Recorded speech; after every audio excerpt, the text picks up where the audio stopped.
الشيطان الرجيم بسم الله الرحمن الرحيم واعتصموا بحبل الله جميعا ولا تفرقوا واذكروا نعمة الله عليكم إذ كنتم أعداء فألف بين قلوبكم فأصبحتم بنعمته إخوانا وكنتم على شفا حفرة من النار فأنقذكم منها كذلك يبين الله لكم آياته لعلكم تهتدون. اور مضبوط پکڑے رہو اللہ تعالیٰ کے سلسلے رسی کو اس طور پر کہ تم باہم متفق بھی رہو اور باہم نا اتفاقی مت کرو اور تم پر جو اللہ کا انعام ہے اس کو یاد کرو. جبکہ تم دشمن تھے لہذا اللہ تعالیٰ نے تمہارے دلوں میں الفت ڈال دی سو تم خدا تعالیٰ کے انعام سے آپس میں بھائی بھائی ہو گئے اور تم لوگ دوزخ کے گڑھے کے کنارے پر کھڑے تھے سو اس سے اللہ تعالیٰ نے تمہاری جان بچائی. اسی طرح اللہ تعالیٰ تم لوگوں کو اپنے احکام بیان کر کے بتلاتے رہتے ہیں تاکہ تم لوگ راہ پر رہو. یہ آیت ہے سورہ آل عمران کی آیت نمبر 103 ہے. پچھلے ہفتے آئی تھی یہ بات کہ اللہ رب العزت نے دو اصول پر بیان کیے ہیں مسلمانوں کی اجتماعی قوت کے. مسلمانوں کی بحیثیت مسلمان اجتماعی یعنی مجموعہ پورے مسلمانوں کی تمام مسلمانوں کی اجتماعی قوت کی کے لیے دو اصول بیان فرمائے کہ اگر مسلمان ان دونوں اصول پر عمل کر لیں تو مسلمانوں کا بحیثیت مسلمان جو ہے ایک طاقتور جو ہے قوم شمار ہوگی دنیا کے اندر بھی اور آخرت میں اللہ تعالی انعامات سے نوازیں گے. ایک اصول تھا جو پہلی آیت میں بیان کیا گیا تھا اس سے پہلے ہفتے میں کہ اے ایمان والو اللہ سے ڈرو جیسا کہ ڈرنے کا حق ہے یعنی تقویٰ. پہلا اصول ہے تقویٰ.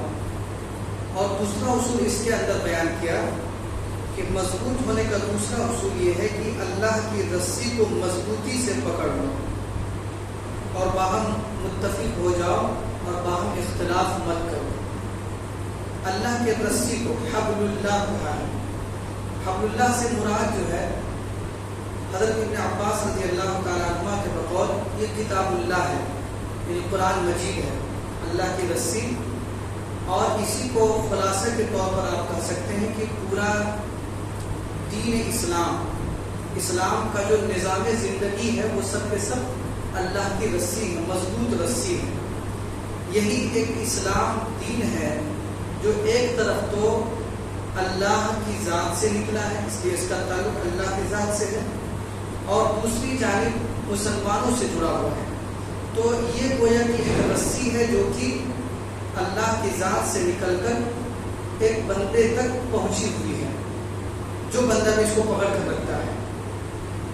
تو دین اسلام کو اور اسلامی نظام زندگی کو کیا کہا گیا ہے اللہ تعالیٰ نے حبل اللہ کہا ہے اللہ کی رسی کہا ہے. اس کو پکڑنے کی مثال آپ اس طرح سمجھ سکتے ہیں کہ گویا کہ اس دین کو اور اس نظام کو ایک رسی کی طرح کہا ہے اور ہم سارے کے سارے جو مسلمان ہیں جو اس کو مانتے ہیں اس کو ایسا ہی سمجھیے جیسے کہ موتی ایک دانہ ہوتا ہے اور ایک ہار ہوتا ہے. ہار جو پرویا جاتا ہے اس کے بیچ میں ایک رسی ہوتی ہے اور اسی رسی کے ذریعے سے ہار جو ہے جڑتا ہے. موتی ایک دوسرے سے جڑتے ہیں تو وہ ایک رسی ہے جس کے ذریعے سے جڑتے ہیں. تو اسی طریقے سے آپ اللہ رب العزت نے سمجھایا کہ جو اللہ کا دین ہے یہ کتاب اللہ ہے یہ ایک رسی ہے جس میں مومن کو اپنے آپ کو پیرو دینا چاہیے. تو وہاں پر کیا ہوتا ہے اس رسی کا کام سارے موتی جو الگ الگ ہوتے ہیں سب کو جوڑ کر ایک ہار کی شکل بنا دیا جاتا ہے. یہاں پر بھی جب مومن سارے کے سارے مسلمان اس رسی سے کو مضبوطی سے پکڑ لیں گے دین الہی کو مضبوطی سے پکڑ لیں گے اس پر عمل کریں گے تو ٹھیک اسی طریقے سے جس طریقے سے الگ الگ موتی جڑ کر ایک ہار بن گیا اسی طریقے سے اس کی بھی شکل ایسی بنے گی کہ کوئی ایک رسی ہے جو اللہ رب العزت سے جڑی ہوئی ہے اور زمین تک لٹک رہی ہے اور سارے کے سارے مسلمان اس رسی سے جڑے ہوئے ہیں. اور یہ دراصل یہ کہا گیا ہے کہ یہ اتفاق اور اتحاد کے ساتھ ہو. یہ اس کا مطلب کیا ہے؟ اتحاد اور اتفاق کے ساتھ ہو. اب یہاں پر یہ سمجھنا ہے کہ اتفاق اور اتحاد اس کا سمجھنا ایک جٹ ہو کر رہنا، باہم اختلاف نہ کرنا، جھگڑے نہ کرنا، ایک دوسرے ٹانگیں نہیں کھینچنا، ایک دوسرے گردنیں نہیں مارنا. تو یہ چیز جو ہے یہ اس کا جو بنیاد ہے، اتحاد کی جو بنیاد ہے، کوئی نہ کوئی بنیاد ہوتی ہے جس کو ہم کہہ سکتے ہیں کہ اتحاد کا ایک پوائنٹ ہونا چاہیے جس پوائنٹ پر سب لوگ متفق ہوں. ایک پوائنٹ ہونا چاہیے کہ سب لوگ اس پر متفق، جیسے کہ مثال کے طور پر 20-25 لوگوں نے ایک بات طے کیا کہ بھائی یہ کام ہم کو کرنا ہے، تو سب کے سب اس ایک کام پر اکٹھے ہو گئے. تو پوری دنیا کے اندر جتنے بھی لوگ ہیں، جتنی بھی قومیں آباد ہیں، جتنے بھی انسان ہیں، چاہے کسی بھی دھرم کے ماننے والے ہوں، وہ سب لوگ اس بات کو جانتے ہیں، اس بات کی اہمیت کو، کہ سب کو ایک ساتھ مل جل کر رہنا چاہیے، باہم لڑائی جھگڑے نہیں ہونے چاہیے، اختلافات نہیں ہونے چاہیے. یہ سب متفق ہے اس بات. لیکن وہ کون سی چیز ہے جس پر سب لوگ اکٹھے ہیں؟ یہ الگ الگ ہے. سمجھ پا رہے بات؟ سب لوگ کہتے ہیں کہ ایک ساتھ مل جل کر رہو، لیکن کوئی ایک چیز ہونی چاہیے جس پر سب لوگ مل جل کر رہیں، جس پر سب لوگ اکٹھے ہو جائیں، جم جائیں. کوئی پلیٹ فارم ہونا چاہیے جس پر سب لوگ جمیں. اس سلسلے میں دنیا کے لوگ مختلف ہیں. اسلام کا ایک الگ اصول ہے.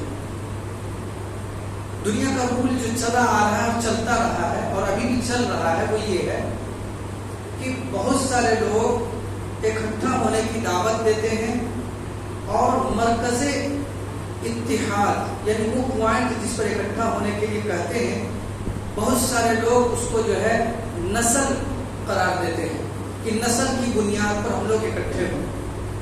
عرب کے جو قبائل تھے تو نسل کی بنیاد پر اکٹھے ہونے کی دعوت دیتے تھے کہ ہم لوگ جو ہے تمیمی ہیں، ہم قریشی ہیں، قریشی ایک قوم ہو گیا، تمیم کو قبیلے بنو تمیم کے ماننے والے ایک قوم ہو گئے، قبیلے طے کے لوگ ایک قوم ہو گئے، مضر کے لوگ ایک قوم ہو گئے. تو نسل کی بنیاد پر یہ لوگ اکٹھا ہونے کی بات کریں. تو ان کے نزدیک کیا ہوا؟ نسل جو ہے مرکز اتحاد اور وہ پوائنٹ ہوا جس پر وہ لوگ اکٹھا ہو کے کرتے تھے. نسل بہت سی جگہ پہ جو ہے وطن آ گیا ہے کہ وطنیت کی بنیاد پر لوگ جو ہے اکٹھا ہونے کو کہتے ہیں. ہندوستان کے لوگ، ہندوستان کے جو رقبے میں رہنے والے لوگ ہیں وہ ایک قوم، امریکہ میں رہنے والے ایک دوسری قوم ہے، پاکستان میں رہنے والے ایک دوسری قوم، وہ الگ لوگ. تو بہت سارے لوگ جو وطن کی بنیاد پر اکٹھا ہونے کو کہتے ہیں. بہت سارے لوگ ایسے ہیں جو رنگ کی بنیاد پر اکٹھا ہونے کو کہتے ہیں. کالے لوگ الگ قوم، گورے لوگ الگ قوم. لیکن اسلام کو سمجھیے، اسلام کہتا ہے یہ سب نہیں ہے، یہ سب کوئی چیز نہیں ہے. اکٹھا جو ہونا ہے وہ اللہ کا جو دیا ہوا نظام ہے اس پر اکٹھا ہونا ہے. اور یہ بیسڈ ہے، یہ جتنی بھی چیزیں لوگوں نے پیش کی ہیں، نسل ہو، رنگ ہو، زبان ہو، وطن ہو، کہ ان چیزوں پر اکٹھا، ان تمام میں سب سے بیسٹ کیا ہے؟ یہی ہے جو اللہ نے بتایا کہ اللہ کا دیا ہوا جو نظام ہے اس کی بنیاد پر اکٹھے ہو. هو الذی خلقکم فمنکم کافر ومنکم مؤمن.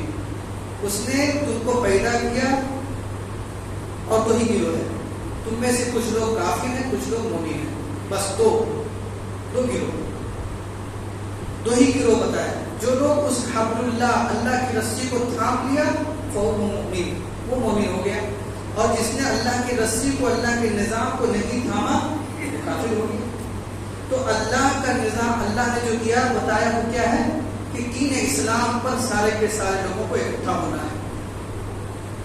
اور صرف دو ہی گروہ ہے پوری دنیا میں اسلام کے لحاظ سے اور اللہ کے بتانے کے لحاظ سے، ایک مومن اور ایک کافر.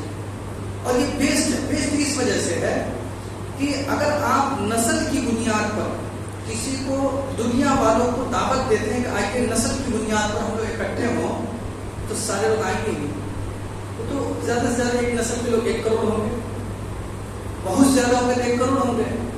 1 کروڑ سے زیادہ لوگ اکٹھا نہیں کر سکتے. اور اگر رنگ کی بنیاد پر ہے تو 4 کروڑ ہو جائیں گے, 5 کروڑ ہو جائیں گے, 10 کروڑ ہو جائیں گے. اس سے زیادہ لوگوں کو اکٹھا نہیں کر سکتے ہیں, کیونکہ نسل یا رنگ یا اسی طریقے سے وطن, یہ چیزیں ایسی ہیں جو اتفاقی ہیں, من جانب اللہ. یہ انسان کے بس میں نہیں ہے کہ وہ کہاں پیدا ہونا چاہے, وہ کہیں بھی پیدا ہو سکتا ہے. وہ جو ہے کہیں بھی پیدا ہو سکتا ہے. اگر ہم یہ کہیں بھائی ہم لوگ سارے کے سارے ہندوستانی ایک قوم ہیں, کوئی آدمی یہ کہے تو اس میں صرف ہندوستان کے لوگ آئے. لیکن اس اللہ کا جو دیا, اللہ نے جو اصول بتایا, یہ ایک ایسا اصول ہے کہ اس میں اگر چاہے سمانا اس دروازے کے اندر, اس گھر کے اندر, تو سارے دنیا کے لوگ اکٹھا ہو کر کے اس کو اپنا سکتے ہیں, آ جائیں گے اس میں. اگر کہیں کہ بھائی قبطی قوم یا کہ کوئی اور قوم ہے, نسل کی بنیاد پر جو قوم بنی وہ مراٹھا ہے, مراٹھی سب کے سب ایک ہے, کتنے ہو گئے؟ 1 لاکھ 2 لاکھ 10 لاکھ 20 لاکھ. اس سے زیادہ لوگ آ ہی نہیں سکتے, اس میں سما ہی نہیں سکتے, اتنا بڑا دروازہ نہیں اس کا. لیکن اسلام کہتا ہے کہ یہ اسلام کی بنیاد پر, اللہ تعالیٰ فرماتے ہیں اسلام کی بنیاد پر اکٹھا ہو.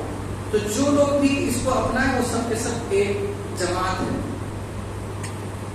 اور اس کو اگر اس بنیاد پر اگر چاہیں تو پوری دنیا کا ایک ایک فرد بھی اس کو اگر اس رسی کو تھامنا چاہے تو تھام سکتا ہے. تو یہ فرق ہے.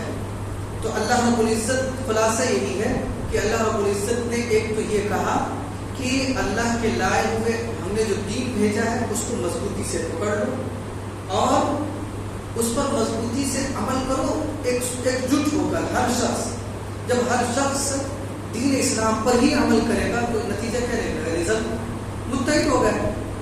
جب ہر ایک شخص کا عمل ایک جیسا ہو گیا تو کیا ہو گیا؟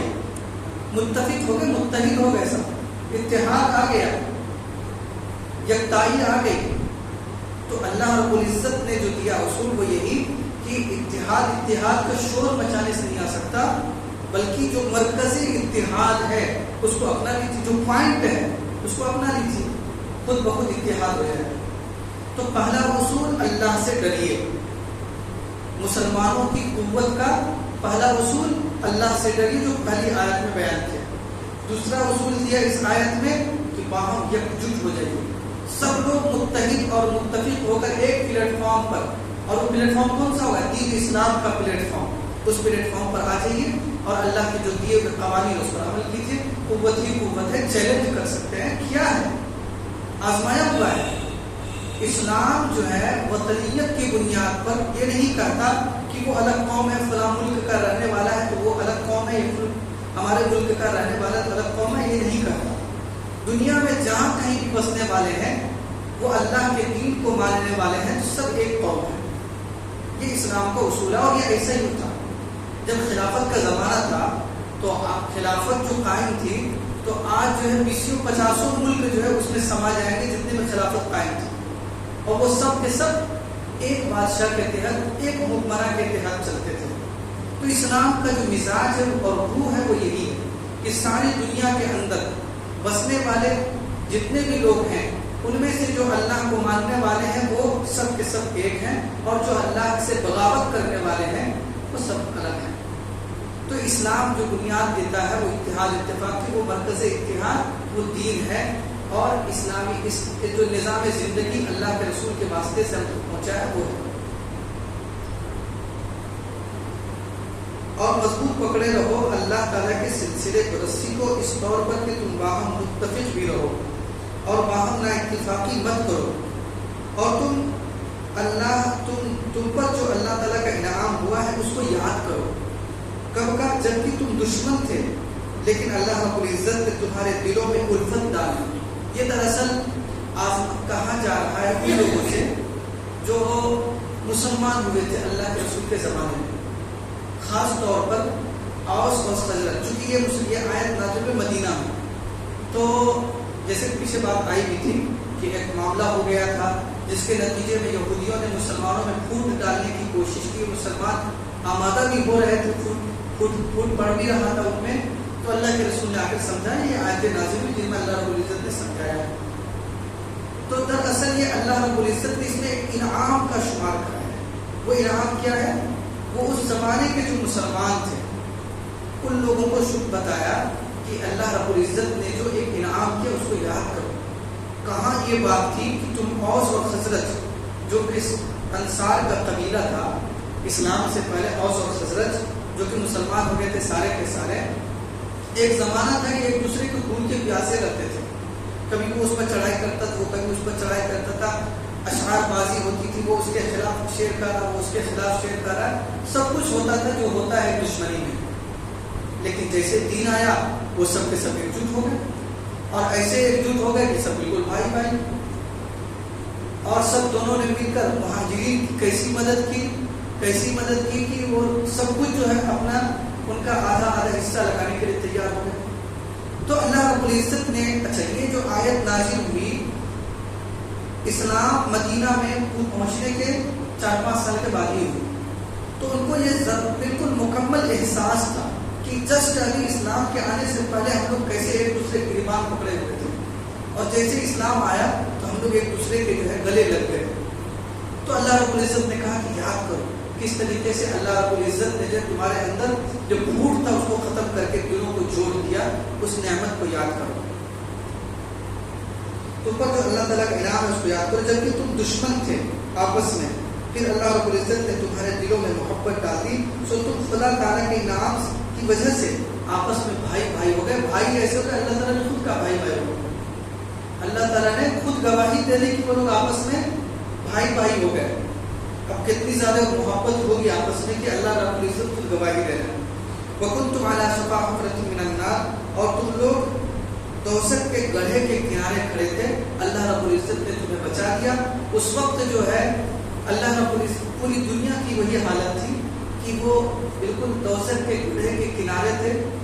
اور ہم نے جمعہ میں بیان کیا تھا کس انداز پہ وہ لوگ دوزخ کے گڑھے کے کنارے کھڑے تھے. یہاں پر جو ہے صرف اور صرف اس وقت جو مسلمان تھے ان کو صرف کہا گیا کہ تم لوگ دوزخ کے گڑھے کے کنارے تھے، کیونکہ ان کے اندر ایسے ایسے رسوم و رواج تھے، وہ آپس میں اس انداز میں جو دست و گریباں تھے کہ ایسا لگتا تھا کہ عنقریب یہ سب لوگ لڑ مر کر ہلاک ہو جائیں گے. اور اللہ سے بغاوت، کفر و شرک اور ان سب بنیاد کی وجہ سے وہ سب لوگ ایسے ہی تھے جیسے کہ دوزخ میں گرنے ہی والے ہوں. اللہ رب العزت نے احسان فرمایا، اپنے نبی کو بھیجا. پہلے جو عرب تھے خاص طور پر مدینہ کے لوگ تھے وہ لوگ مسلمان ہوئے، اللہ رب العزت نے ان کو بچایا دوزخ کے گڑھے سے. اور پھر ان کے واسطے سے پوری دنیا کے اندر جو اسلام پھیلا، پوری دنیا کی اس وقت کی حالت وہی تھی کم و بیش. یہ صرف عرب کی حالت خراب نہیں تھی. اس وقت ایک کتاب ہے اسلامی دنیا پر مسلمانوں کے عروج و زوال کا اثر، اس کو پڑھیے. اس میں پوری دنیا کا نقشہ لکھا ہے اور تاریخ کے حوالے سے لکھا ہے. اس زمانے کی جو تاریخیں لکھی گئی ہے دوسرے لوگوں کی، تو پوری دنیا کے حالات وہی تھے. بلا واسطہ اللہ رب العزت نے بلا واسطہ اپنے نبی کو بھیج کر پہلے عربوں کو سیدھا کیا، پھر اس کے ذریعے ان کے ذریعے سے پوری دنیا کو جو ہے راہ راست پر لایا. نتیجہ کیا نکلا کہ امن و امان قائم ہوا پوری دنیا میں. پوری دنیا کا ایک نظام بدلا، اور بہت ساری چیزیں جو لوگ کافر تھے اسلام کو قبول نہیں کیا تھا پھر بھی ان کے اندر جو بہت ساری رسمیں بد تھی وہ ختم ہو گئی. اسلام اگرچہ قبول نہیں کیا تھا لیکن اسلام کی برکت سے بہت ساری چیزیں ان کے اندر سے خود بخود جو ہے سوجھ بوجھ پیدا ہوئی اور ختم ہوئی. اور علم کا ایک دریا بہا جس کے نتیجے میں بڑے بڑی ایجادات ہوئی. مسلمانوں نے اتنی لمبی حکومت کی ہے پوری دنیا پر، اور آج بھی اللہ کا شکر ہے کہ اللہ رب العزت نے مکمل طور پر اسلام کو مغلوب نہیں کیا ہے. مجموعی لحاظ سے اگرچہ کچھ لوگوں کے مقابلے میں کمزور ہوا ہے لیکن مسلمان کمزور ہوئے، اسلام اپنی حالت پر جو کا تو جو ہے پھل رہا ہے، پھول رہا ہے.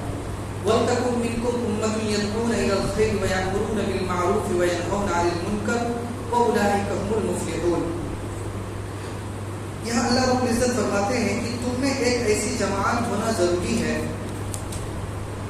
جو کہ خیر کی طرف بلایا کریں اور نیک کاموں کو کرنے کو کہا کریں اور برے کاموں سے روکا کریں، اور ایسے لوگ پورے کامیاب ہوں گے. یہ پچھلے تینوں باتیں سمجھیے. اللہ رب العزت نے اجتماعی قوت کے لیے ایک تو یہ کہا کہ اللہ سے ڈریے، اور دوسرا یہ کہا کہ اللہ کی رسی کو مضبوطی سے تھام لیجیے، یعنی اتحاد و اتفاق کر لیجیے، اور اتحاد اتفاق کسی غلط چیز پر نہیں، اس بنیاد پر نہیں کہ ہم سب لوگ ہندوستانی ہیں تو متفق ہیں، ہم لوگ جو ہے سعودیت ہے تو متفق ہیں، سعودی ہیں تو سب ایک ہیں، نہیں، اللہ کے دین کی بنیاد پر جو ہے سب ایک ہو جائیے۔ اور تیسری بات یہ ہے کہ اللہ کے جو نظام زندگی کو خود اپنائے ہیں، اس نظام زندگی کو دوسرے کو اپنانے کی تلقین کیجیے۔ جس رسی کو خود تھاما ہے اس رسی کو جو ہے دوسرے کو بھی پکڑوائیں۔ وہ رسی ٹوٹنے والی نہیں ہے، چھوٹ ضرور سکتی ہے اور چھوٹتی رہتی ہے۔ جو راہ راست سے ہٹ گیا وہ رسی چھوٹ گئی اس کے ہاتھ سے۔ یہ علامہ شبیر عثمانی رحمۃ اللہ علیہ نے، جو بہت بڑے مفسر بھی گزرے ہیں، تو انہوں نے یہ لکھا ہے کہ یہ رسی جو اللہ کی ہے وہ ٹوٹ نہیں سکتی ہے۔ اللہ کا نظام جو بنایا ہوا دیا ہوگا وہ اس میں کوئی خلل نہیں واقع ہو سکتا، کوئی یہ ٹوٹ نہیں سکتا، اس میں کوئی کھوٹ نہیں نکال سکتا۔ لیکن جو ہم لوگ رسی پکڑنے والے ہیں، ضرورت اس بات ہے کہ ہم اس رسی کو مضبوطی سے پکڑیں۔ تو ایک کام یہ ہے کہ جس طریقے سے ہم گناہوں سے بچنے کی کوشش کرتے ہیں، جس طریقے سے اللہ کے دین پر چلنے کی کوشش کرتے ہیں، اسی طریقے سے ایک ذمہ داری دی ہے اللہ نے کہ ہم یہ کام بھی کریں کہ دوسرے لوگوں کو بھی گناہوں سے بچنے کی تلقین کریں، دوسرے لوگوں کو بھی اس رسی سے اور دین الہی کو تھامنے، مضبوطی کے ساتھ تھامنے کی تلقین کرتے رہیں۔ یہ جو ہے اللہ رب العزت نے اس میں فرمایا کہ تم میں سے ایک جماعت ضرور ایسی ہونی چاہیے کہ جو خیر کی طرف بلایا کرے اور نیک کاموں کے کرنے کو کہا کرے اور برے کاموں سے روکا کرے، ایسے لوگ پورے کامیاب ہوں گے۔ یہ قرآن اور احادیث میں اس کی بڑی فضیلت آئی ہے۔ اگلی آیت خود آئے گی، تم خیر امت، اسی 4-5 آیت کے بعد آنے والی ہے کہ تم بہترین امت ہو جو لوگوں کی رفع نسانی کے لیے نکالی گئی ہو۔ لوگوں سے یہاں کہا گیا، اس میں مسلمانوں کے لیے بھی نفع، ہم جو مسلمان ہیں مسلمانوں کے لیے بھی مفید ہیں، مسلمانوں کے لیے بھی نفع پہنچائیں گے، اور غیر مسلم ہیں ان کو بھی نفع پہنچائیں گے۔ نفع کس طرح پہنچانا ہے یہ اللہ تعالیٰ نے خود ہی بیان کیا ہے، تأمرون بالمعروف وتنہون عن المنکر، یہ اللہ تعالیٰ نے خود ہی بیان کر دیا کہ بھلی باتوں کا حکم کرتی ہو اور بری باتوں سے روکتی ہو۔ یہ نفع پہنچانے کا ایک طریقہ ہے جو بتایا ہے۔ تو ایک تو یہ ہے، اسی طریقے سے ایک حدیث میں ہے کہ من رأى منکم منکرا فلیغیرہ بیدہ ومن لم یستطع فبلسانہ ومن لم یستطع فبقلبہ، ھذا هو اضعف الایمان، کہ جو شخص تم میں سے کوئی منکر کو، نامناسب بات، خلاف شرع بات کو دیکھے تو اس کو چاہیے کہ اس کو روکے، وہ اگر طاقت ہو تو ہاتھ سے، نہیں تو زبان سے، اور نہیں تو کم سے کم یہ ہے کہ دماغ سے، دل سے برا سمجھا جائے۔ تو یہ سب آیتیں، یہ حدیث بتلاتی ہے کہ ہر شخص پر جو ہے نہی عن المنکر اور امر بالمعروف جو ہے یہ واجب ہے۔ نہی عن المنکر جو ہے اور امر بالمعروف، اگر کوئی ایسا کام ہے جو کہ شریعت میں واجب ہے تو اس کی تبلیغ اور اس کی تلقین کرنا بھی ہم پر واجب ہے۔ نماز فرض ہے تو ہم اپنے جہاں تک ہم کہہ سکتے ہیں، اپنے اہل و عیال ہے، اپنے دوست احباب ہے، اپنے پڑوس اڑوس ہے، اپنے محلے والے ہیں، جہاں تک بھی کہہ سکتے وہاں تک یہ بات کہنا ہم پر واجب ہے۔ اگر کوئی امر مستحب ہے، کوئی بات مستحب ہے دین میں، تو اس کا کہنا بھی مستحب ہے۔ اگر کوئی حرام کام ہو رہا ہے تو حرام سے رکنا کیا ہے؟ واجب ہے۔ تو اگر آپ اپنی آنکھوں سے دیکھ رہے ہیں تو اس کو روکنا اس سے ہم پر واجب ہے۔ حرام سے رکنا جس طرح واجب ہے، اسی طریقے سے ہم کسی کو دیکھ رہے ہیں تو اس کو ہم پر روکنا بھی واجب ہے۔ اگر کوئی جو ہے مکروہ کام سے نہیں رک رہا ہے، کرنے جا رہا ہے، تو اس پہ ہم کو روکنا بھی سنت ہوگا، سنت پر عمل کرنا ہوگا، روکنا چاہیے اس کو۔ اور یہ ایک ایسا فریضہ ہے جو انسان کے لیے کوئی خاص وقت مقرر نہیں کرتا۔ ایک تو یہ ہے طریقہ کہ ایک جماعت بھی اس کے لیے مخصوص ہو، وَلْتَكُن مِّنكُمْ أُمَّةٌ، ایک جماعت بھی ہو تم میں۔ لیکن اس سے اور بھی عام چیز بھی یہ ہے کہ ہر شخص پر، ہر فرد پر، چاہے وہ جہاں بھی رہے یہ فریضہ عائد ہوتا ہے. گھر میں ہم ہیں، یہ کام ہم گھر میں بھی انجام دے سکتے ہیں اور دیتے رہتے ہیں اور دینا چاہیے. گھر والے نماز نہیں پڑھتے، گھر والے جو ہے تھوڑے غلط راستے پر چل رہے ہیں، یا گھر والے جو ہے اچھا کام جو ضروری کام ہے وہ کام نہیں کرتے، تو ان کو راہ راست پر لانا یہ ہمارا ایک فریضہ ہے. محلے میں اڑوس پڑوس میں کوئی غلط کرنے والا ہے تو ان کو روکنا ہمارا ایک فریضہ ہے. تو ایک جماعت بھی ہونی چاہیے اور ساتھ ہی ساتھ ہر وقت ہمیں ایک احساس ہونا چاہیے کہ ہماری ذمہ داری ہے. جماعت بھی ہو بلتکم منکم، لیکن ہر وقت. اسی طریقے سے کہنے کا ایک تو جماعت میں نکل کر بھی یہ کام ہوا، ایک جماعت بھی تیار کر لی ہم نے اپنے آپ کو لگا دیا اس کام کے لیے، یہ بھی ٹھیک ہے. لیکن اگر کوئی شخص مدرسے میں پڑھا رہا ہے، ہم آپ کو دین کی بات بتا رہے ہیں، تبلیغ کا مطلب پہنچانا، دین کی بات پہنچانا، یہ بھی تبلیغ ہے. تو اس کا دائرہ بہت وسیع ہے، اس کا جو دائرہ ہے وہ حضرت شیخ زکریا رحمۃ اللہ علیہ کا کہ ایک مؤذن جب اذان دیتا ہے تو وہ بھی امر بالمعروف کر رہا ہے، وہ بھی تبلیغ کا فریضہ انجام دے رہا ہے. تو اس کا دائرہ وسیع ہے. ایک جماعت بھی اس کے لیے ہونی چاہیے اور ہر فرد کی جتنی بھی طاقت ہے، من رأى منکم، جتنی بھی طاقت اللہ نے دی ہے، جتنی بھی صلاحیت دی ہے، اس کے لحاظ سے اس پر اس کی ذمہ داری عائد ہوتی ہے. ایک شخص جو ہے پاورفل ہے، اس کی بات چلتی ہے سماج میں، یا کہ وہ جو ہے باس ہے اپنی کمپنی کا، 10-20 لوگ اس کے ورکر ہیں نیچے، تو اس کی ذمہ داری ہے کہ ان کے لیے نماز پڑھوا سکتے ہو تو ان کو پڑھنا ہے، جتنا زور لا سکتے ہو اتنا ڈالے. تو ان کو کہیں کہ آپ نماز پڑھیں، ہمارا فائدہ، ہمارا جو ہے اس میں نقصان نہیں ہوگا. اگر آپ کو کوئی ورکر غلط کر رہا ہے، شراب پی رہا ہے، تو آپ اس کو ہاتھ پکڑ کے روک سکتے ہیں. تو جہاں ہاتھ کا استعمال کر سکتے وہاں ہاتھ کا استعمال کیجیے، جہاں زبان کا استعمال کر سکتے وہاں زبان کا استعمال کیجیے. جہاں وہ نہیں کر سکتے تو لاسٹ آخری درجہ ہے، کم سے کم دل میں برا سمجھیں. دل میں برا سمجھنے کا یہ ہوگا مطلب کہ ہم اس کام کے قریب نہیں جائیں گے، اور جب کبھی ہم کو موقع ملے گا تو ہم اس کے لیے ہاتھ کا بھی استعمال کر سکتے ہیں اور زبان کا بھی استعمال کر سکتے ہیں. اللہ رب العزت ہم سب کو عمل کی توفیق عطا فرمائے.